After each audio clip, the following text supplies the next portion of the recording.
This vocalist was nearly associated with Prelude Records, the New York-based company that produced some of the most exciting dance music of the late 70s and early 80s.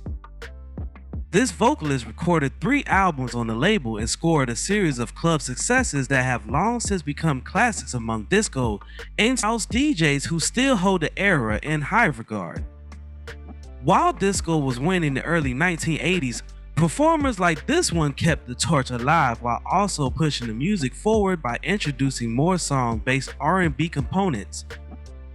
The centerpiece of today's video is all about Sharon Red.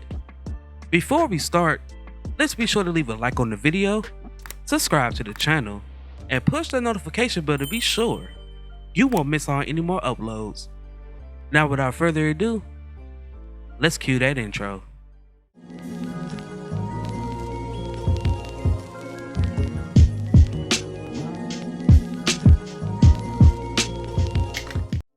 Born on October 19, 1945, in Norfolk, Virginia, to Gene and Catherine Red. Gene Red was a producer and musical director for King Records, and her stepfather played in Benny Goodman's orchestra.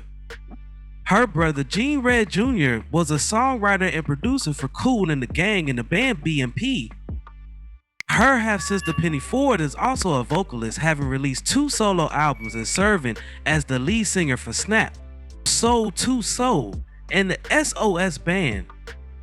In 1968, she began her music career with 4 singles for United Artists Records, 3 of which were written and produced by composer and record producer Bobby Susser. Susser picked Hank Williams' song half as much as Red's debut single.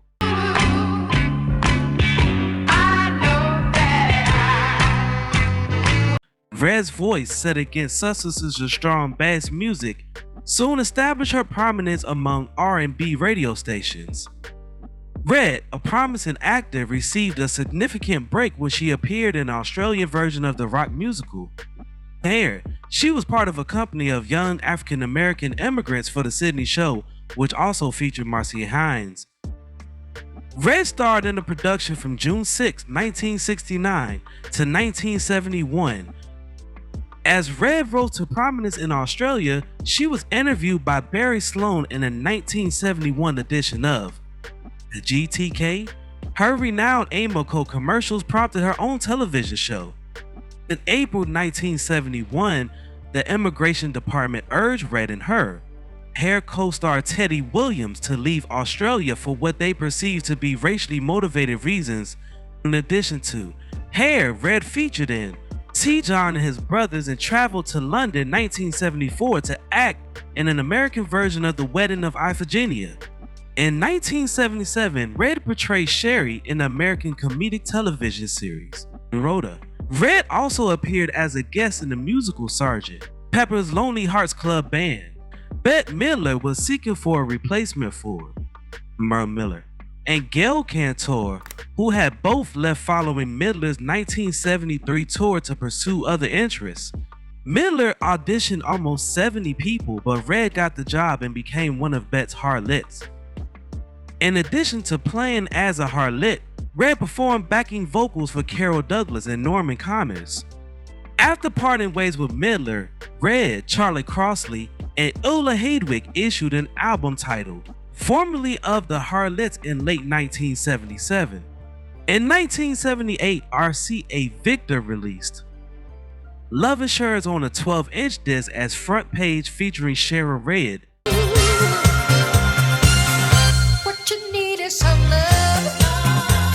She was credited in that version.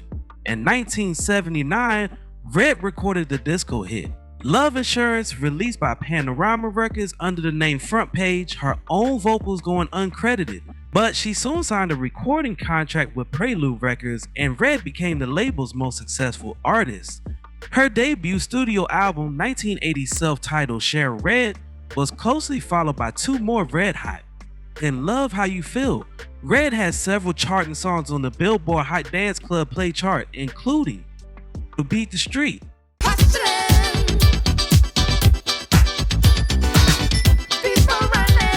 In the Name of Love,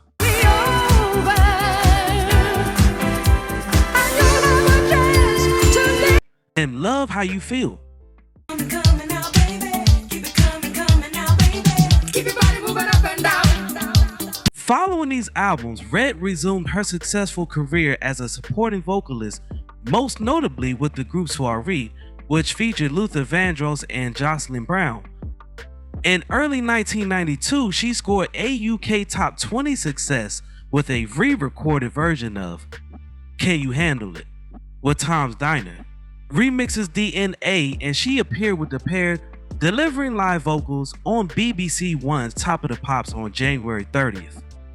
Following the success of this updated version of Can You Handle It, she collaborated with Les Adams of Los Angeles, who mixed to produce the song All the Way to Love.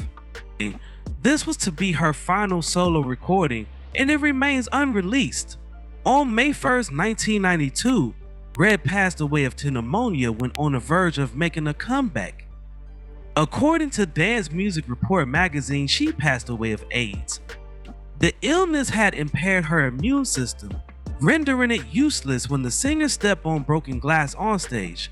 Red's vocals were included on the duet single and Under Pressure from her half-sister Penny Ford's self-titled album in 1993. Despite not being as well known as other stars, Red was able to establish herself as a diva on the disco scene in the late 70s and early 80s.